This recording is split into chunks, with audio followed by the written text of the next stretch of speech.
Tonight on Talking Points. In his first week in office, President Trump's executive power is already being felt as he moves to defund Planned Parenthood and scrap a major trade deal. We just officially terminated TPP. The Women's March that saw 470,000 people march on Washington and more march around the globe is spurring debate over peaceful protest, and it's raising questions about how effective these protests are. If you violate the law, if you block traffic, if you block access to a building, that's what this bill is for. And outside the U.S., Israel has approved building more settlements following a UN Security Council resolution condemning them. Those stories and more ahead.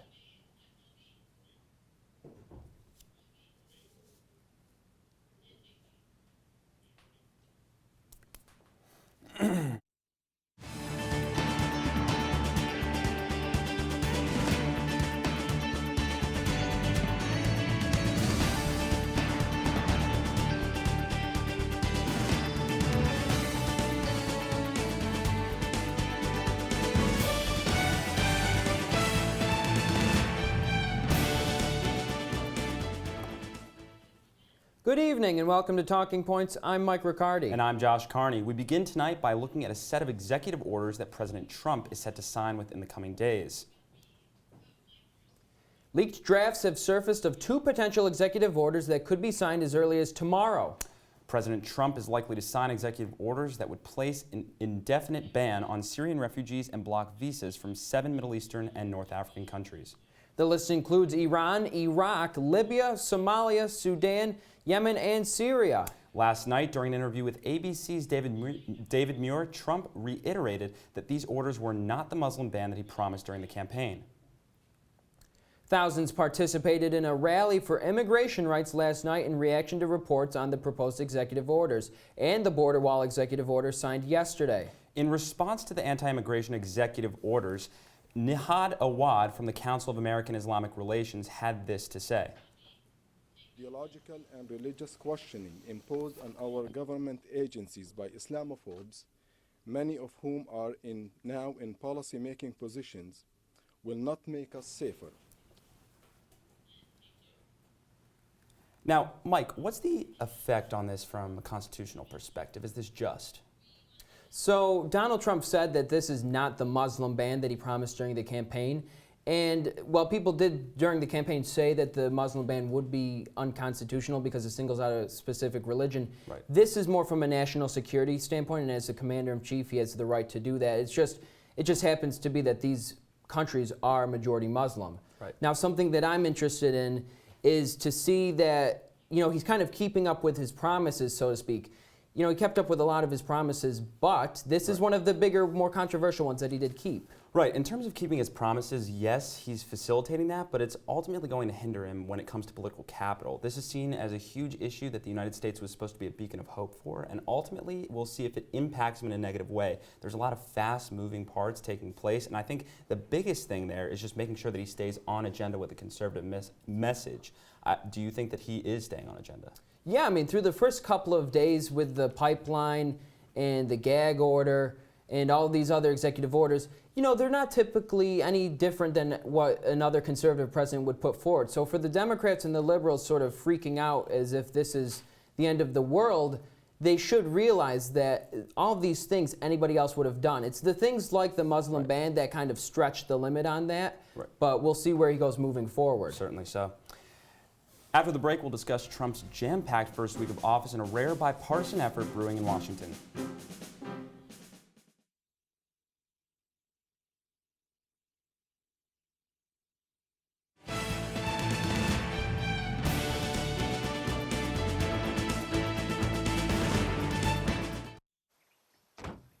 When they test you, stand firm and move only when you hear the seatbelt click that says they're buckled in for the drive. Never give up till they buckle up. I already knew that I was going to go to college, from a young age. I definitely want to major in political science, become the mayor or something, make the situation better for other people. My name is Justin, and I am your dividend. Look at you. You're at the top of your game. You're unstoppable. Nothing can throw you off track. Wait, is that your car? Uh-oh. Yeah, I saw that coming. That will throw you off track. You're looking at around 10 grand in fines, legal fees, and increased insurance rates. Let's try this again. Smart move. Because buzz driving is drunk driving. Welcome back. Donald Trump has been busy in his first week in office. Among his many executive actions, Trump has begun planning the wall, scrapped the TPP, and put a freeze on hiring any new federal employees. Trump has also met with business leaders and plans to meet with world leaders in the coming weeks. What's next for our president, you may be asking? Well, here to break it down at Trump's first week and what these new actions could mean is Talking Points political correspondent Dan Prager. Dan, thanks for joining us. Thanks for having me. Appreciate it. Is this what we expected from Trump? Really, for the most part, it is. It's all of the things he's really promised during his campaign, the wall, being anti-trade, and a lot of just standard Republican positions. He's not doing anything that unexpected for Trump. He's following through on his orders, and whether you like him or not, that's something to be respected among a politician, I guess. It's certainly been a very active first week. Now, my question to you is, out of all these executive orders, which one is most likely to affect everyday Americans? The Obamacare easement, and also combining that with the new Health and Human Services Secretary, whether it may be Tom Price or not, that's definitely going to affect a lot of people, whether they are for Obamacare or against it, whether it helps or hurts them. It's going to affect the most amount of Americans. But also you're looking at the immigration ban, not just for the illegal immigrants, but for Trump's order of sanctuary cities. Right, and in terms of some of these executive orders, what were some of the initiatives that got overshadowed? I would say that Trump's opinions on torture is not necessarily an executive order, but it's one that's possibly being planned. There's been talks that Trump may open some of the black site prisons that George W. Bush originally had, kind of like Guantanamo Bay, where people were tortured. Trump said he would defer to Madison Pompeo on those issues, and Spicer said that the order of opening these prisons was not Trump's, but there's still talk of he may or may not sign it. Right. So as Josh and I discussed earlier, he has some pretty big executive orders planned in the next couple of days. What else can we expect to come in the news this weekend? The Muslim ban, as you guys were talking about before, is probably the big one. There might be a future. You guys said before that it wasn't the ban he was proposing, so he might be coming up with that in the next couple days. You're also looking at future action on Obamacare. The big thing isn't an executive order, though. It's the Supreme Court pick. He promised to put it out within the next week, and that's going to affect his legacy for years to come, long after he's out of office. There we go. Well, Dan, thank you very much for joining us. Thanks for having me. Senate Minority Leader Chuck Schumer and Senator John McCain announced they will be introducing a bipartisan bill that will prevent Donald Trump from lifting Russian sanctions without approval from Congress. Take a listen to what Senator McCain had to say. I am worried about is our entire approach to Russia and the sanctions, which I believe must not only be in place but increased.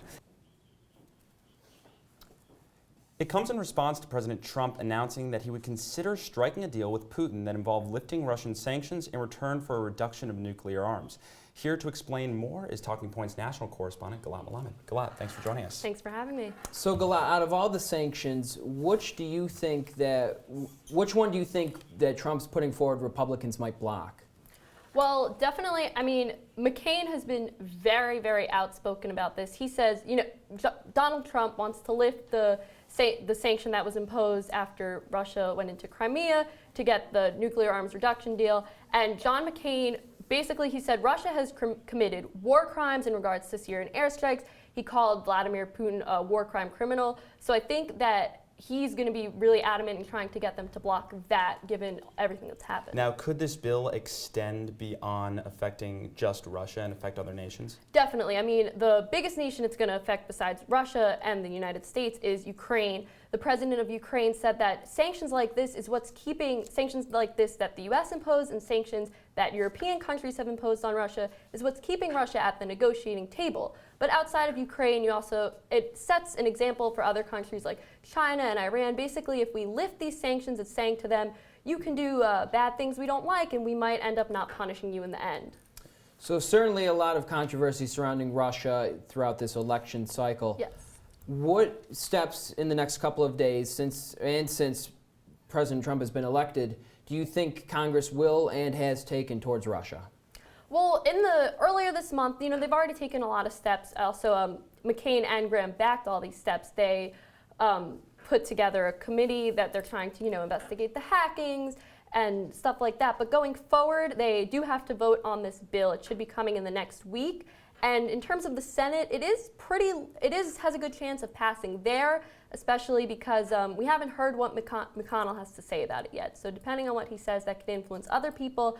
But the issue, of course, comes with the House, much more overwhelmingly Republican than the Senate, and it might have a hard time getting out of there. So that's something you're going to want to look out for. Yeah. After the break, we discuss the possible criminalization and the progress of feminism, and a new panel, and talk about the new settlements along the West Bank. We'll be right back.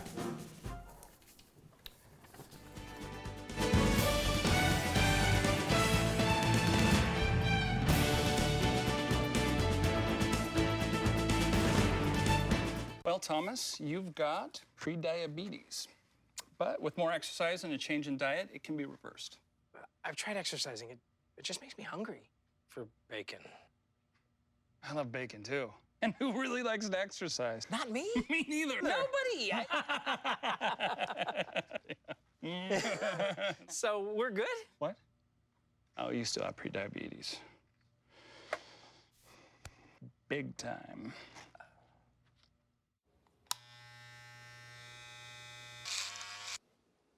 You've messed up your son's haircut. Mom?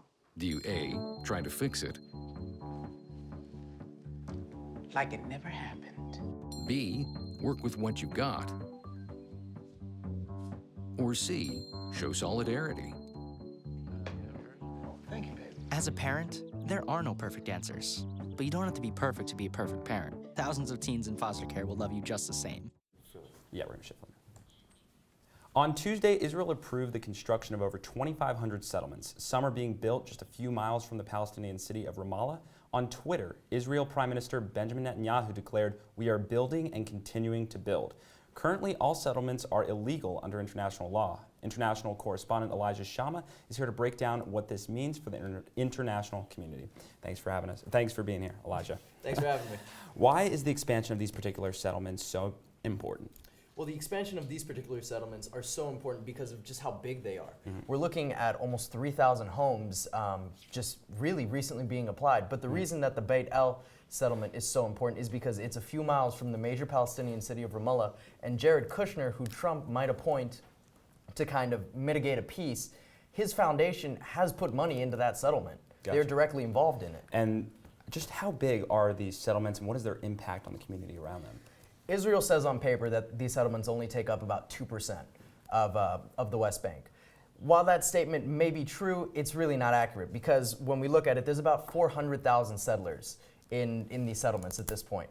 And all these settlers are protected by the Israeli army. They have Israeli roads. They have kind of walls cording them off. So really, they say 2%, but there's really a much larger area. The homes may occupy 2%, but the infrastructure is much, much greater than that. Right. Do the Israelis want to continue to keep spreading? It's interesting because when we look at it, there was a recent poll that said that 43% of Israelis said that they should be pulling out of the settlements, while 46% said that they should continue to stay in the settlements. So we're really seeing they're approving all these homes, but public opinion is very much in a dead heat right now over what to do. So based on this new information, do you think a two-state solution is possible? It's interesting. There was a recent poll that came out that 2/3 of Palestinians say that a two-state solution is no longer possible. And looking at where the settlements are doing, there are really no Palestinian cities or towns that are really connected anymore. The settlements kind of cut through and kind of dissect them. So it makes it very hard to create a state when there's no real connections. Right. And you mentioned Jared Kushner previously, but in terms of the actual Trump administration's position on the issue, where does that lie? They remain very pro-Israel. Trump will be meeting with Benjamin Netanyahu, and they kind of have already played into each other. There's sort of a bromance forming between the two of them, if you may. And his reaffirmal to kind of stick to moving the embassy to Jerusalem is a very clear signal of where he stands on this issue. I can see that. So in terms of these administrations transitioning over, who now is advocating for Palestine? It's interesting because while we see the U.S. kind of taking Israel's back, we see China taking Palestine's back. We see China more and more saying, all right, the international community is saying this is illegal. 70% of UN states believe that Palestine should have its own state. And China's kind of being the one that's saying, all right, we're going to try and get back to the table and kind of push it forward. So, Elijah, as you know, Benjamin Netanyahu is facing a corruption scandal at home. Do you think these settlements are being used as a distraction to kind of hide away from that? I think to some degree they are, because when you look at it, he's kind of facing the scandal because he was implicated in a television scandal that he was giving favorable coverage and so on and so forth. But really, this is just kind of trying to stoke the nationalism and kind of push forward, and just, it really is a distraction. Well, Elijah, thank you very much for Thanks joining for having us. me. In the wake of recent Women's March protests and previous larger scale protests over police shootings, there have been moves to crack down on protests in various states around the U.S. In the Minnesota State House, the House Civil Committee approved a bill allowing protesters to be sued. Representative Nick Zerwas from Minnesota is a proponent and defended his position. Violate the law. If you block traffic, if you block access to a building, that's what this bill is for. We have Talking Points correspondents Zina Saifi and Sabrina Majori here to talk about protests, both how they've fared in the past and how they stand to do in the future. So, Zina, I have a question for you. Do you think the present-day marches have been effective as compared to ones in the past? So there's a big difference between the ones in the past and the ones now. The ones in the past were more, in the 60s when there was a civil rights movement, women had no rights at all in the workforce or in the household. Now it's more of like the president, before he was elected, had a lot of rhetoric that was kind of disrespectful towards women and kind of made them feel as the inferior gender. So this march movement was more as, for solidarity for women in general. So the fact that it attracted such a large audience around the world, people think that it just was kind of sending a message to the world that no matter what the president of the most powerful country in the world says, that women still they stand strong. Now, Sabrina, Republican lawmakers in 8 states have introduced a bill that criminalizes peaceful protests. What exactly do these bills entail? Sure. So many of these bills are actually dressed up as obstructionist bills, which means that they target protesters who are congregating in major roadways or highways. The North Dakota bill is particularly interesting because it actually lifts liability from drivers who strike and kill protesters. Many people feel that this bill is coming in reaction to protests by anti-DAPL activists and Black Lives Matter activists who have had a series of high-profile highway closings that have been relatively successful in the past. So, Zina, these state proposals aside, what do you think the election of Donald Trump will mean for feminism moving forward? So if Hillary Clinton had won, she was at the precipice of being the first female president in the United States, and then she lost to Donald Trump, who had rhetoric that was kind of, anti-women or, just disrespectful to women.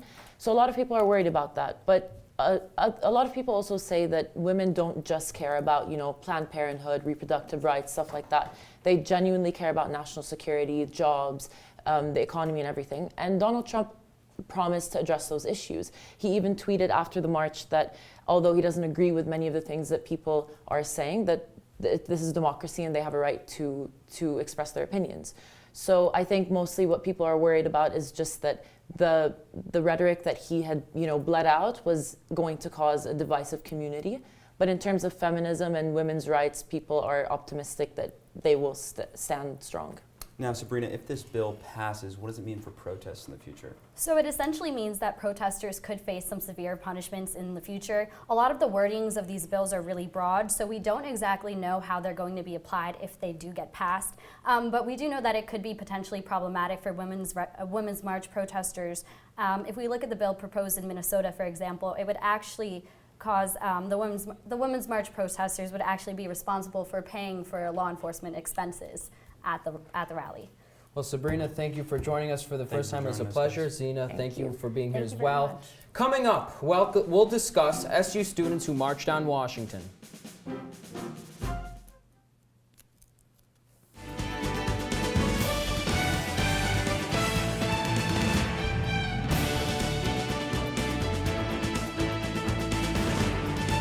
There's one thing you can never have sex without. It's not something you buy. Or something you take. In fact, there's only one way to get it. It has to be given to you, freely. It's consent. Because sex without it isn't sex. It's rape. Consent. If you don't get it, you don't get it. It's on us to stop sexual assault. Learn how and take the pledge at itsonus.org.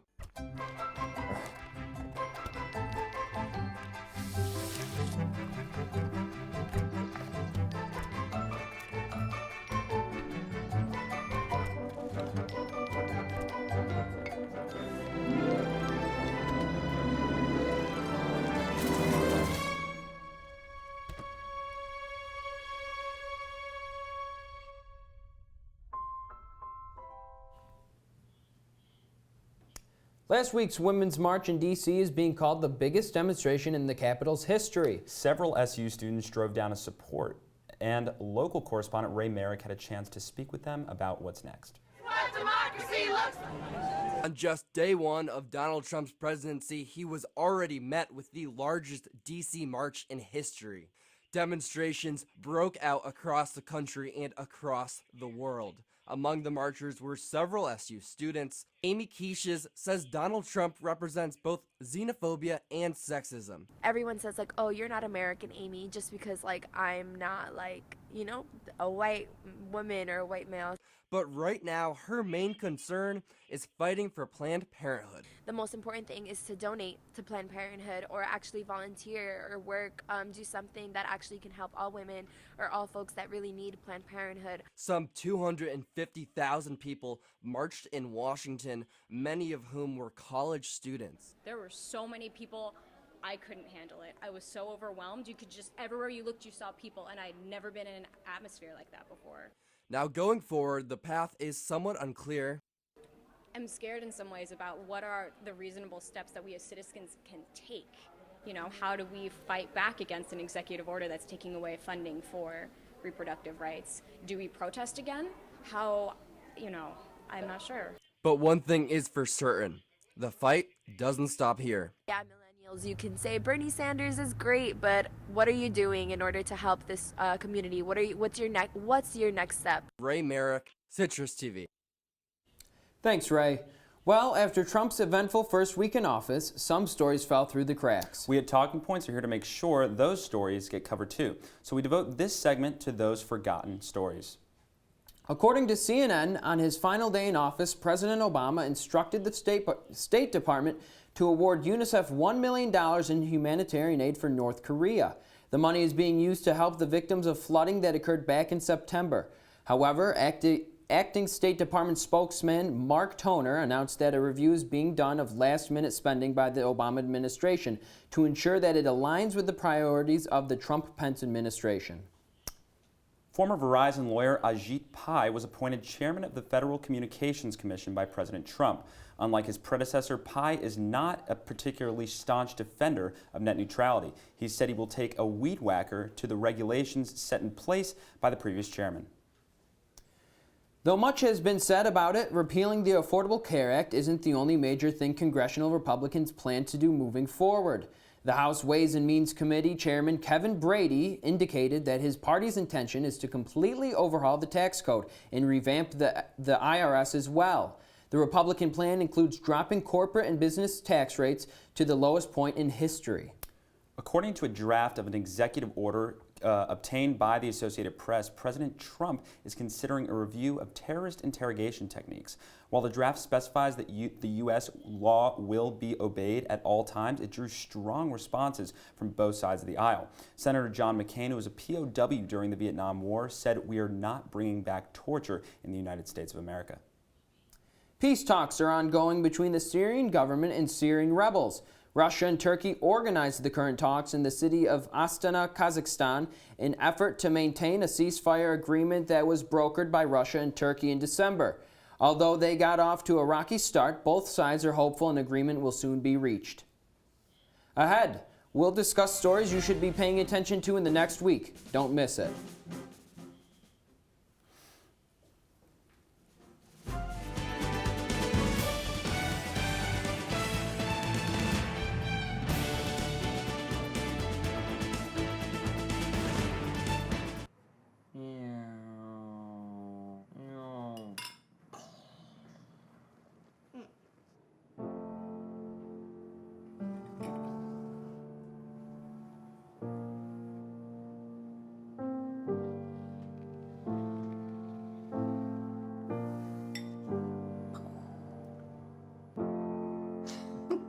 Visit aarp.org/caregiving for information on how to provide even better care for the person who once took care of you.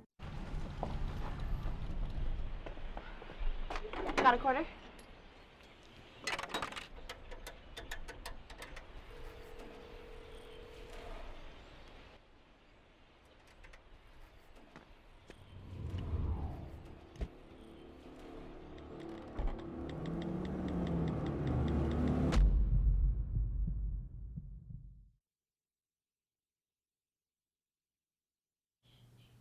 To end the show, Mike and I are delving into stories that you can look forward to seeing in the coming weeks.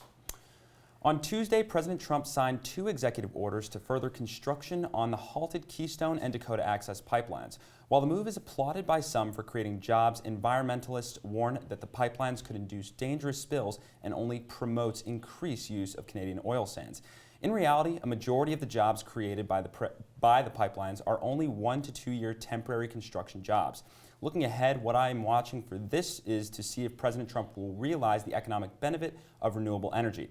According to Bloomberg, China for more than doubled the U.S. domestic renewable energy investments in 2015.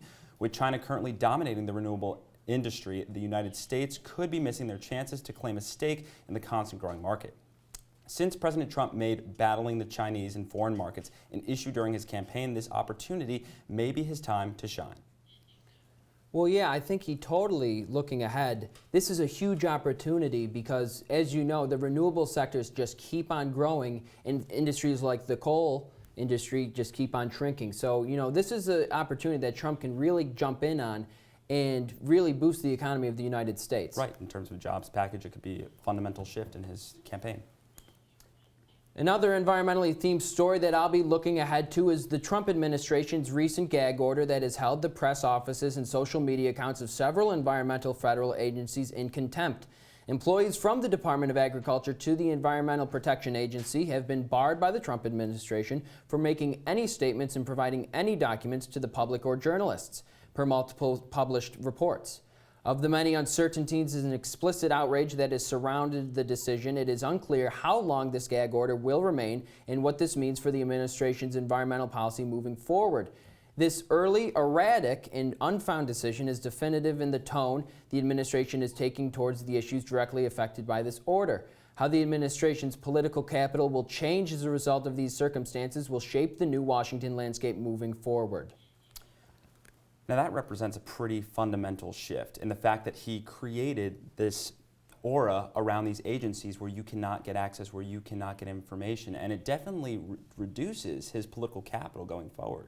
And not to mention, we've seen several Twitter accounts of people within the government going rogue and creating their own side accounts to still put out these facts. And, you know, in that way, they can avoid First Amendment constitutional challenges. That's all we have tonight. Thanks for watching. Be sure to follow Citrus TV News on Twitter, Instagram, and Facebook. And don't forget to check out our web-exclusive content on CitrusTV.com. For Talking Points, I'm Mike Riccardi. And I'm Josh Carney.